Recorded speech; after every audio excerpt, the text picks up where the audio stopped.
बिस्मिल्लाहिर्रहमानिर्रहीम। अस्सलाम वालेकुम। 5 जनवरी 2022 सऊदी अरब की वजारत सेहत की जानब से कोरोना केसेस के ताज़ा तरीन आदाद शुमार जारी कर दिए गए हैं, जो कि लेकर आपकी खिदमत में हाजिर हैं। इसके साथ साथ आपको बताते चलें कि सऊदी अरब में वजीर सेहत ने एक बयान में कहा है कि सऊदी अरब में कोरोना केसेस में इजाफे का इम्कान मौजूद है। आइंदा आने वाले दिनों में केसेस में मजीद इजाफा होगा।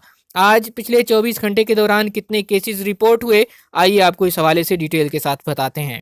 वजारत सेहत की जानिब से जारी होने वाले आदाद शुमार के मुताबिक पिछले 24 घंटे के दौरान कोरोना वायरस के नए केसेस की तादाद है 3045। इस तरह टोटल केसेस की तादाद सऊदी अरब में मौजूद हो चुकी है 5,65,482। अगर रिकवरीज के हवाले से बात करें तो पिछले 24 घंटे के दौरान नई रिकवरीज की तादाद है 424, और इस तरह टोटल रिकवर होने वाले केसेस की तादाद हो गई है 5,43,553। पिछले 24 घंटों के दौरान सऊदी अरब के अंदर कोरोना वायरस की वजह से 3 अमवात वाक़ हुई। इस तरह टोटल अमवात की तादाद हो चुकी है 8,886।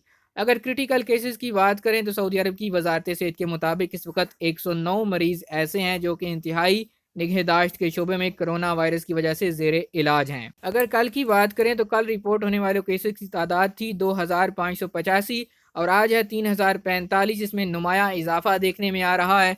सऊदी अरब के वजीर सेहत के मुताबिक आइंदा अयाम के दौरान मुतासरीन की तादाद में मजीद इजाफा होगा। कोरोना वायरस से मुतासरीन की तादाद रोज़ बरोज़ बढ़ती जा रही है।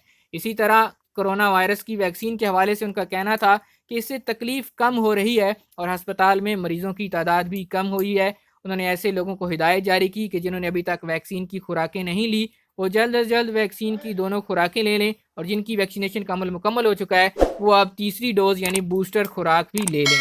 मजीद अपडेट्स के लिए आप हमारे चैनल को सब्सक्राइब कर लीजिए, बेल आइकॉन प्रेस कीजिए ताकि नई आने वाली वीडियोज़ आप तक पहुँचती रहें।